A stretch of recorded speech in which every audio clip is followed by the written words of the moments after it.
details, nitpicky details. It seems to me the more I pay attention to the nitpicky details in fishing, the luckier I seem to get.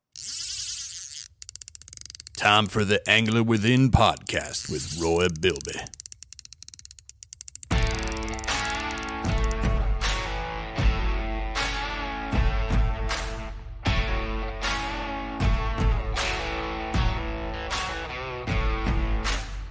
So the weather has been impacting the fishing I've been doing. I don't know about you, but we're entering the dog days of summer, man. And water temps are headed towards 80 degrees again. My running tally now is at 36,194 caught and released. But I mean, it's been slow since I broke 36,000. It's been slow. I wanted to do that in June, and I made it, but since then it's been slow. I wanted to have 36,000 by the end of May, and I made it with a day to spare. I think I was on 36,005 coming into June 1st, but we've been through June. We're halfway through July as we record this, and I've only picked up 189. And I know, oh, boo-hoo, only 189 bass in 6 weeks. But it's my mission to get better and better and better, which brings me to the topic of today's podcast, which is luck versus skill in fishing. What is that? That's a Furby. Okay. It's always causing a distraction. I'm pretty lucky to have one of those. Yeah. But go on. Tell me about luck and fishing, because I think I think that it's got a lot to do with it. Well, depending on the angler, it does. I agree with that. I mean, the novice angler going out and having a stellar day, there's a lot of luck involved there. But I've been working for 4 decades trying to eliminate as much luck as I can from my fishing, because my job is to control the things I can control and apply a conscious, intelligent approach to the things I cannot control. And I've talked about this before. I mean, I can control how I work my lure. I can control if I run a top water, a mid depth, or a bottom bouncer. I can control the quality of my line and the quality of my knot and the sharpness of my hook. And if I run with the current or against it, any of those factors, but I cannot control the direction of the wind. I cannot control the amount of sunlight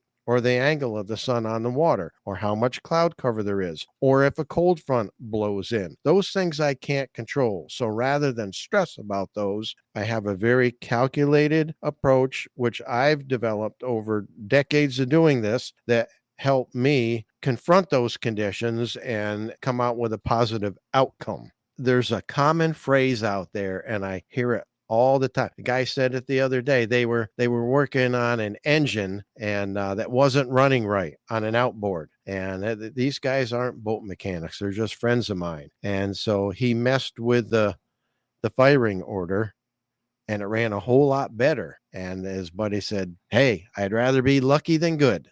I don't understand that. Now, I've heard that saying a lot. I always cringe because I'm a tournament guy. And I would rather be good than lucky, because the guy who wins the tournament on luck cannot go out and duplicate unless he gets lucky again. What are the odds of that? Because he's fishing against guys that have a calculated, dedicated, intelligent approach, because they're not relying on luck. They're relying on the knowledge that they've acquired over years of doing this. I've been writing this stuff down for 4 decades, so I can eliminate as much luck as possible. Take a guy that goes to a tournament on a lake he's never fished before, ends up winning the tournament. And we've seen that happen before. Never been there before. He ends up winning the tournament.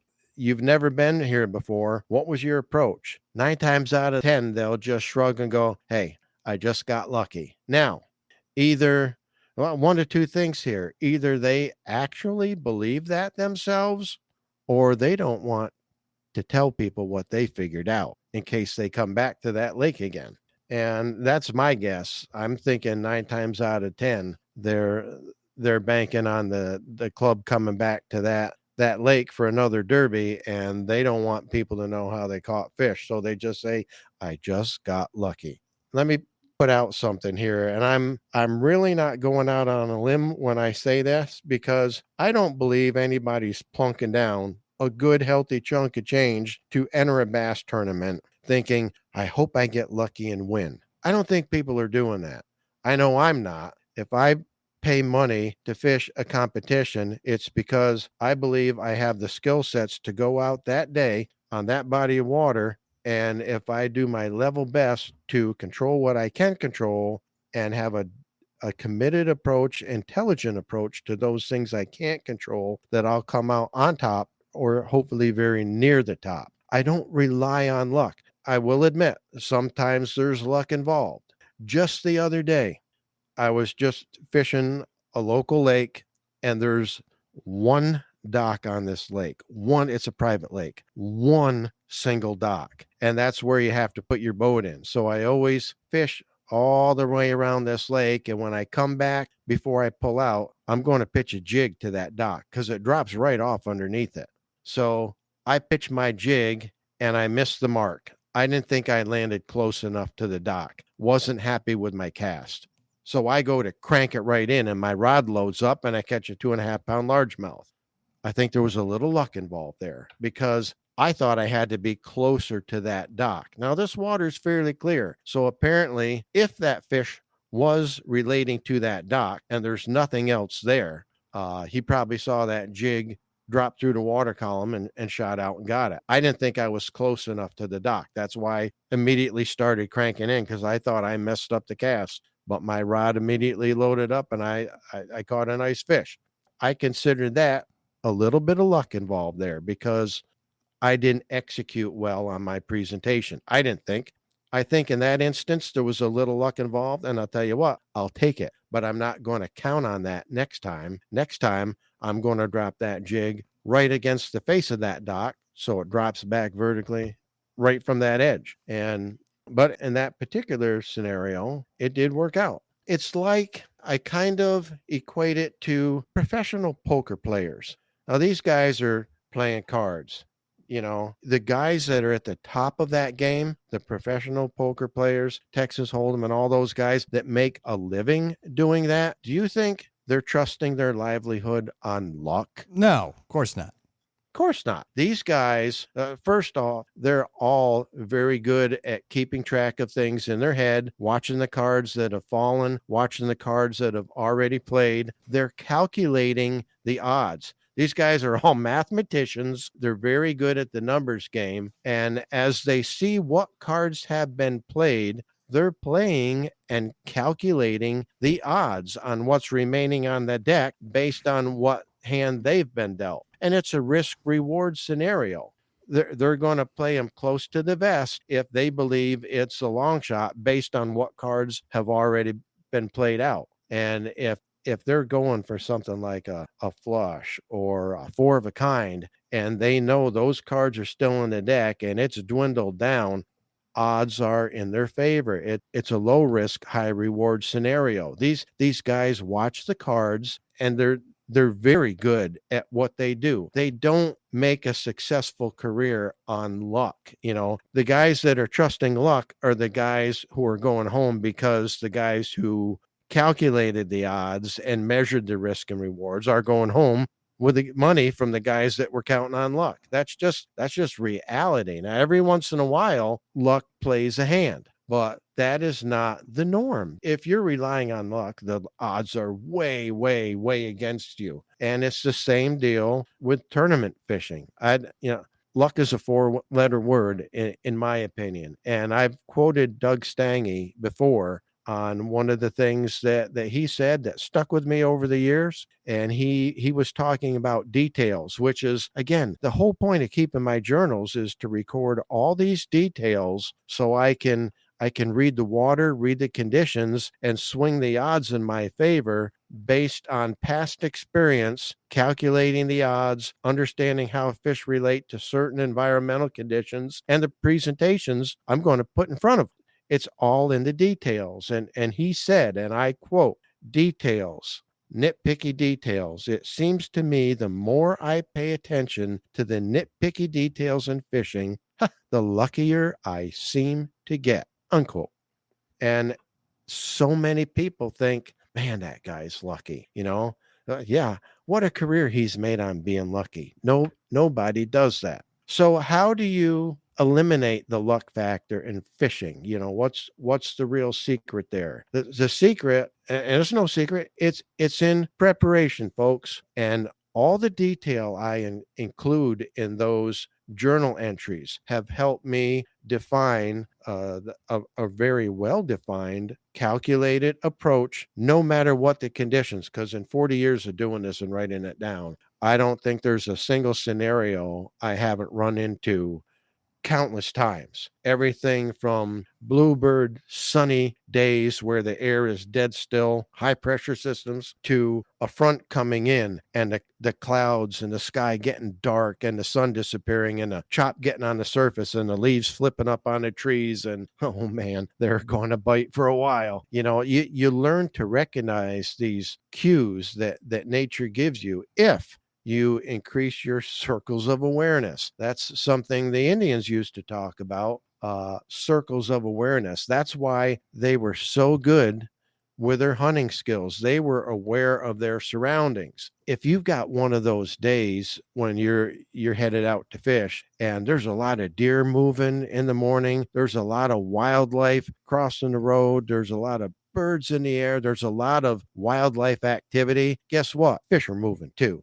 These are simple clues in nature that everybody sees, but with some people, it just does not register. And I try to be cognizant and very aware of my surroundings, my circles of awareness, whenever I'm on the water or when I'm in the woods hunting, just watching the show in my deer stand and spending dawn to dusk in that stand, taking in the entire day. And if a deer comes through, I don't want to miss it. So increase your circles of awareness. That will help eliminate the luck factor because it tunes you in to what's going on in the natural world, and fish are a part of that. And preparation, I cannot overstress being prepared. I'll give you a perfect example of that. There's two tournaments my partner and I won on lakes our club had never been to before. And one of them was actually a local lake that a lot of the club members fished. Now, I had fished it when I lived up in the area where the tournament was held, hour or more from my house. I don't live up in the Saratoga area anymore, but when I did, used to fish this lake periodically, not a lot. I did go back once or twice with my son. It was a pretty private lake, but we knew a guy who owned property on it. He let us launch right through his yard. And at the time, I had a small 14-foot V bottom with a 15 horse four stroke on it. That was the boat I used there. I had other boats, but that was the one I used at that lake because I was launching across the guy's yard, and I'm not going to put a bass boat in off of somebody's yard over a stone wall. But 14-foot V hull, aluminum, yeah, I can do that. And it was actually a pretty decent place to launch, say for going over the stone wall, but it was low, almost flat. And my son and I used to fish that for crappie and bass. I think we went there maybe 3 times ever, but the last time I had been there, when the club announced that we were going to that lake, my partner asked me, "Do you know anything about that lake?" I said, "Good grief, I have to check." I think it's been like 15 years since I've been on that body of water, and I'm sure a lot has changed. So I was familiar with the layout of the lake. We went there and pre-fished it 2 different days before that tournament. And this is where preparation comes in. Again, a lot of the club members fished it routinely and knew the lake extremely well. I went in and treated it like a brand new fishery because it'd been 15 years since I'd even seen it. And I found a spot. I caught a 5-pound largemouth on a skirted bass jig and trailer, and we caught some other fish on my Texas rigs. It was a summer tournament. This is a grass lake. So I filed that away. We went back and pre-fished it a second day. We did check that spot and man, caught another big one and several others. So we said, all right, this is where we're going to start the tournament and see how the day progresses. However, I did not know it. I had no clue. We had found one of the community holes that everybody knew about, apparently, except us. But we got a good draw. We were like number 3 in the takeoff. We got there first, so people gave us room, and we actually ended up winning that tournament. First time our club had ever been there. We set a new weight record for the highest winning weight in the club's history. Now, it's been broken twice since then, but at that point in time, nobody had ever broken the 20-pound barrier with a limit of 5 bass, and we did it that day. We had 20.24, 20.25. It was 20 and a quarter, but we had prepared. We had eliminated the luck factor by going there, finding an area, expanding on the area, and agreeing to start there and see if it played. And it played. The fish were there all 3 days that we fished it, and the third one being that day of the tournament. So was there luck involved? To a degree, yes, because for whatever reason, those fish were still there. Now, there was a hump in this lake, and that's what we were fishing. That's why the fish were there. The fact that it's a community hole that we had no knowledge of speaks to the fact that fish are generally always caught there. So I don't think there was a lot of luck involved. There may have been some luck involved in the fact that we found that spot, but I found it by watching my electronics. And I knew there was a hump there. I just didn't know it was a spot everybody knew about, but I was fortunate to find it. So we prepared, and that's why we won. Another tournament we had on a lake. I can't remember the name of the lake. It was a lake in Massachusetts, and our club president set it up the first weekend in June, which is Massachusetts free fishing weekend. So nobody in the club had to buy a license. He held an open tournament on Saturday where anybody could fish it, and a couple locals fished it. Then our club members only tournament was on Sunday. That gave people a day to kind of get familiar with the lake. My tournament partner and I went a day earlier. We went there Friday and bought out of state licenses and got to know the lake, marked the spots where we caught fish, which is where we caught them on Saturday. And I think we finished 4th in the open event. But I talked to the winner, the guy who was the local, who knew the lake really well, and he had no dog in the fight the next day. And I asked him, I said, how'd you catch your fish? And he said, all I did was throw a Senko. And I left it at that. There it is. There it is. There's your sign. That's not something we had thrown when we pre-fished it on Friday, and it's not something we had thrown on Saturday, the day of the open event. But that's the first thing I put in the water on Sunday, the morning of the tournament. We went to the areas where we had caught our best fish, and I started with the Senko, and right off the bat caught a 3-pounder, and we said, okay, this is what we're doing. And we won that tournament.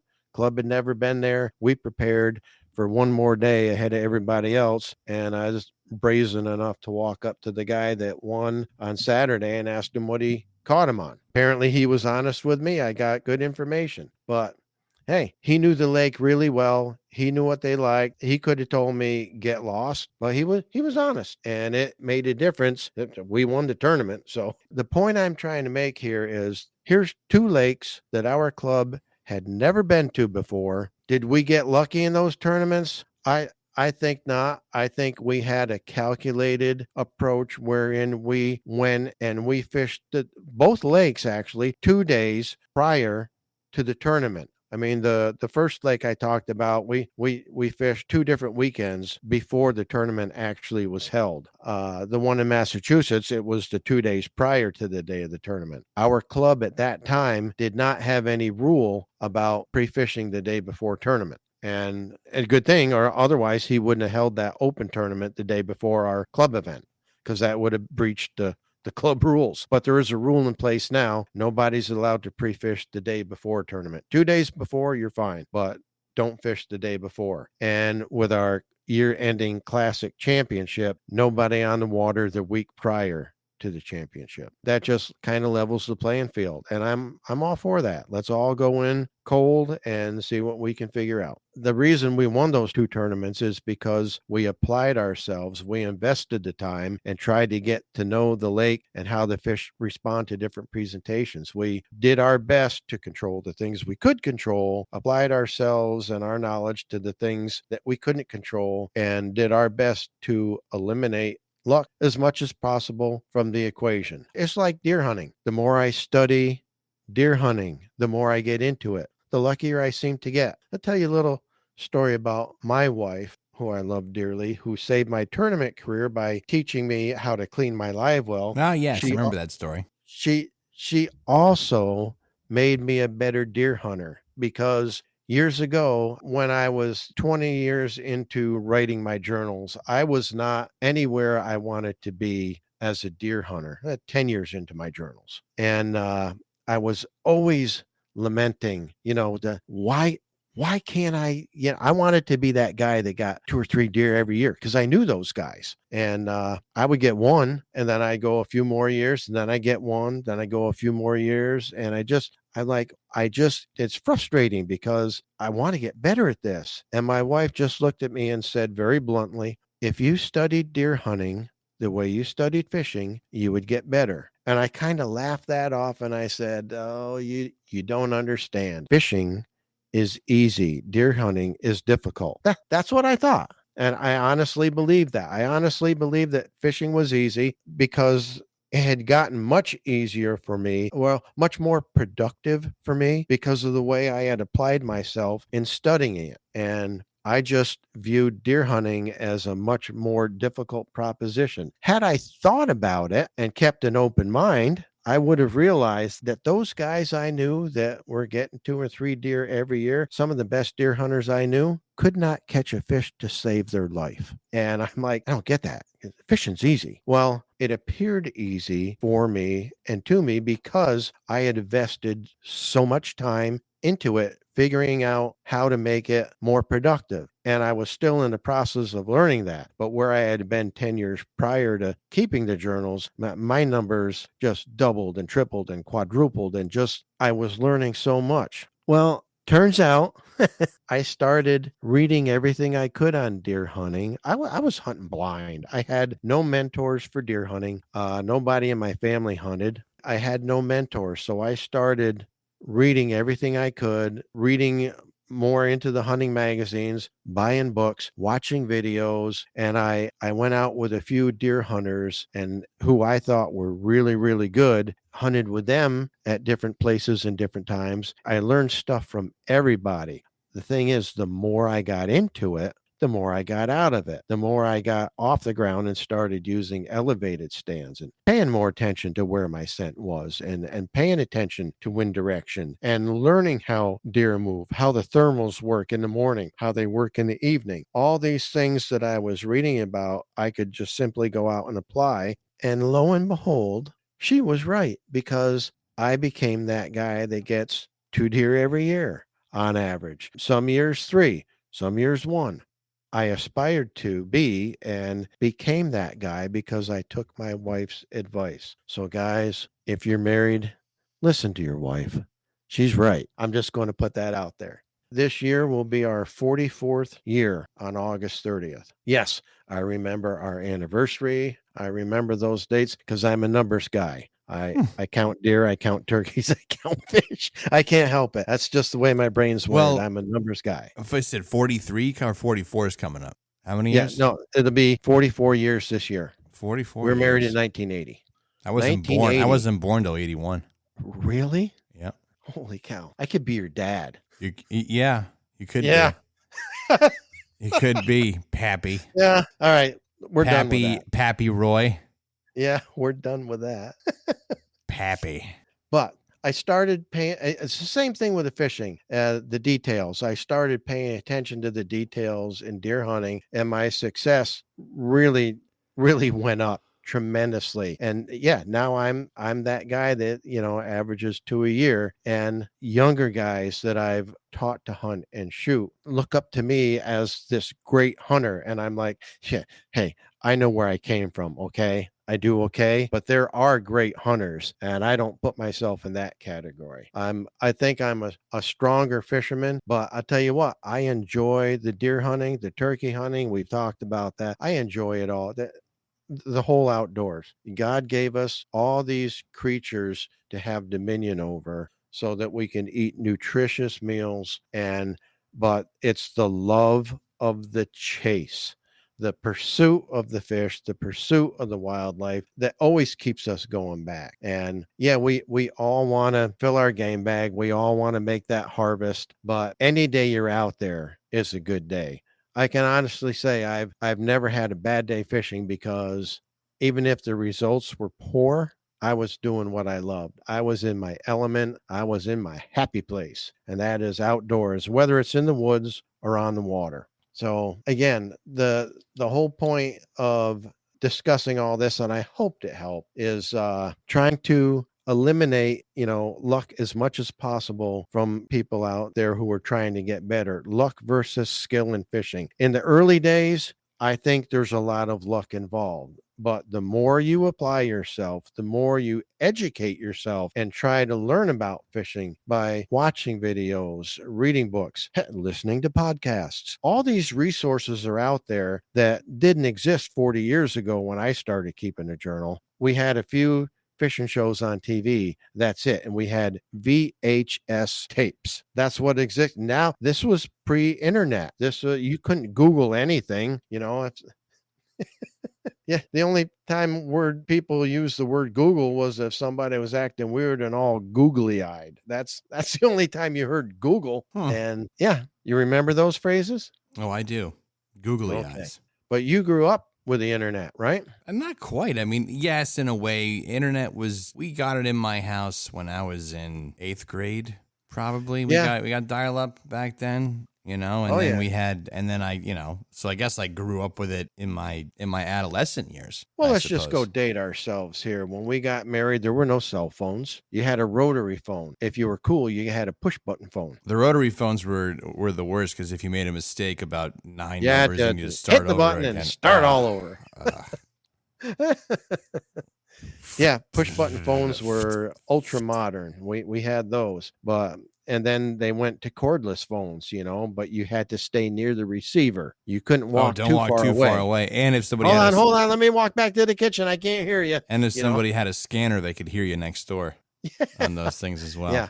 So things have really progressed. I mean, if people wanted to eliminate luck as much as possible from the fishing, utilize the resources that are at your disposal, like the internet, like the books, like the videos, like the magazines, like the TV shows, like the podcasts. All these things are resources. You can research. If you've got a tournament on a lake you've never been to, you can go on the internet and research tournament results from that lake. You can research the time of year you're going there and how tournaments were won, and you'll have a pretty good idea what to try before you even get there and be ahead of the curve. I mean, so utilize the resources. I did it all by writing it down and studying what was available, but there's so many more resources available these days to shorten that learning curve and help people eliminate the luck factor, at least diminish it. And I get a lot more satisfaction out of catching fish based on the knowledge I possess as opposed to getting lucky. So there it is. There's my analysis on luck versus skill in fishing. At this point, for me, I believe it's a lot more skill, because I've worked for 40 years to eliminate as much luck as possible. I was grateful for all the luck I had on my side in the early years, but the more I studied it, the more my success increased. And that really taught me the luck versus skill equation. And once I realized that, I pretty much dedicated my life, my pursuits on the water, to eliminating that 4-letter word and learning as much as I could so I could go out and duplicate, which brings me back to I'd rather be lucky than good. All right. I'd rather be good as a tournament angler, because if you're good, you can go back and duplicate and win again. And I've done that. So there it is. Now that I've explained all that, I'm curious. Did it change your opinion at all? I mean, you said you think About there's a luck. lot of luck involved. I mean, I think that I always look at luck when I see people like, if I see a kid out there catch an accidental 24-inch brown trout, not Oh knowing yeah, what he's doing. That's luck. there's I absolutely, mean, that's a luck situation. absolutely. There was a guy I saw who caught a 5-pound largemouth on a night crawler and a bobber. Is that luck? Yeah. Okay. You know what I mean? Luck. Like luck, right? Sorry, 100%. Yeah. And then they swear by. I was having a lot of debates this past week about the fishing program and Cub Scouting, and the fact that I want to move away from drowning worms and get into plastics for these kids so they can actually catch some bass that were there. Yes. And, yes. And some individuals. What did I say? 100%. Yes. That I was correct in doing so, right? I mean, you were supportive in my decision to do that. 100%. And I had some people that were saying, well, don't you have any worms? And I'd say, no, I don't. I have plastic worms. We did use red worms on the open stream fishing. We did take them onto Point Rock Creek. And Point Rock Creek is a trout stream that runs by camp. And we cut some of the like tall grass down so the kids could actually have access to the bank, So they had places to fish. Yeah. But what we did in doing so, well, there's two things. So I sat out there and I had my sunglasses on and I watched that water for a good 25 minutes just staring at it, waiting for a fish to go by. Something. Give me some life. I could see some minnows, but no trout. And it was supposed to be a very good trout fishery. And so nothing on Tuesday. Or no. Yeah, nothing on Tuesday. No, it was Monday. Nothing on Monday. Went back there on Saturday, and the kids spooked a 20-inch brown. I watched it swim upstream. Just one, though. Just one. That's all. And there was one dead one. There was a dead trout in the bottom, and there was a big brown that went by. And that dead trout wasn't there the day before either. The water temperature is very high. So I have a feeling it probably has to do. They're probably the fish kill is probably happening from the lack of oxygen. Yeah. But the other thing, though, and I'm not trying to crap on anyone or anything, but there was suspicion of my own that area is heavy in the Mennonite community, the Amish community. Okay. And those folks, from what I understand, aren't too big on following regulations on how much you keep when you catch a fish. I have no idea. And so I checked out. Well, my thought is that they might have fished all of them out. That was my thought. And so checked out that location on Google, and there were like reviews for where I was. Okay. And the first thing on there was like, the Amish have fished every trout out of that stream. That's the first thing the guy said. So, they gave an option to the camp to stock there. They said, we'll stock it at your bridge, but you have to open up access to everybody to be able to use it. And we said, no. So I will go back there. I do think that there's some large fish holding under the bridge where there's still cover. By cutting down the grass. There's shade. Yeah, we got rid of their shade by getting rid of the grass on that one bank. So that also probably cleared them out too. There was nowhere to hide. They couldn't hide. So they moved. We essentially ruined their ecosystem in that 22. One spot. And but it is a beautiful spot. And we were using red worms for that. I was having the kids drift red worms down. But that's the right move for that water. And the kids aren't using fly rods. So of course you're going to use spinning rods and light tackle. There's nothing worse than being in your bass boat, going down a stretch of bank, throwing all your lures in a tournament, and you see a guy sitting on the bank with a bobber. And he pulls out a bigger fish than you did, right? And he pulls out a 4-pound largemouth, and your buddy's going, we could have used that fish. And I look at him and say, we're supposed to be the ones who are good at this, right? Yeah, that's what I'm saying. Like the large, my boss is out here last week and his son caught a 5 or 6 pounder. They didn't have a scale, but it went from my boss's middle finger to 4 inches below his elbow. That's how big that bass was. And I have a photo of it. Holy cow. I'll send it over. I'll send it over to you. Mind you, we haven't caught any that big out of there yet this year, but that's the second time that his son has pulled something ridiculous out of the lake. So it's funny how, and once again, on a night crawler.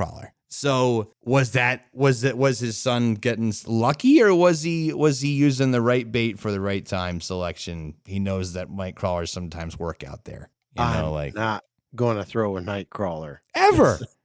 You'll never catch me with a night crawler on a hook ever again. Blasphemy. It is. Worm drowning is not fishing. It is to me. Worm drowning is fishing if you're like, and this is all due respect to the older gentlemen out there or ladies, bobber fishing is something you do with your grandkid. You sit there and spend time with them. That's what I'll, I'd say it's for. I'll tell you what, when I'm fishing crappie, because they feed up, they feed above But their you're head. using a squirming shad. You're not throwing a worm Right. with I'm putting honor. plastic under a float. Yes, I use the that slip is float. not the same thing as drowning a worm. It's not, because I'm not dunking night crawlers. And you're using a slip bobber, so you're doing work while Right. you're out there. You're jigging. You're not jigging a worm. I'm setting the depth given what I'm fishing, and I'll suspend it. It's a perfect way to suspend a bait above crappie or even for perch. We caught a lot of them on slip floats. And strangely enough, I've been doing a lot of crappie fishing the last few weeks, and I did all my perch fishing in, March and April. I never put out a slip float once. And I used to do that quite regular, but I haven't done it at all this year. And it hasn't hurt at all. I grew up as a kid watching a bobber with a piece of worm on it. That's, when I was 8, 9, 10 years old. And That's there's the just only excuse. something about watching that float. Anyway, I mean, heck, when I fly fish, I use an indicator, but it's still not the same as let it sit in one spot. Right. With a worm slithering along the bottom. I'm using an indicator on moving water. And they catch fish. Yes, they catch fish. But most people who go out with a night crawler on a big old bobber aren't factoring in the weather, aren't factoring in the water temperature, the direction of the sun. They're just throwing it out there and waiting for something to happen. Mm-hmm. And nothing against that. I have no problem with anybody else throwing a night crawler. I'm just not going to do it myself. It's all right. Because I've risen above that. And that's, that may offend some people, but that's my view. I use nothing but artificials. That's okay. Yep. All right. Well, if you disagree with any of what we just had to say, or if you agree, let us know. Give us an email, anglerwithinpodcast@gmail.com, or slide into Roy's DMs at all lowercase Roy Bilby. And I ran into a guy this weekend. It was his dad's 80th birthday. I haven't seen the guy for over a year. Good friend of mine. We used to do music together. And lo and behold, he's been listening to our podcast. And again, had nothing but good things to say about it. Every week I get comments from listeners telling me how much they enjoy it. So they enjoy what they do, JD. They appreciate what we're doing, and we appreciate them for that. So thank you for listening, and we will continue to try to help you eliminate the luck factor from your fishing and plug in the skill factor, because that is how you tap into your best angler within.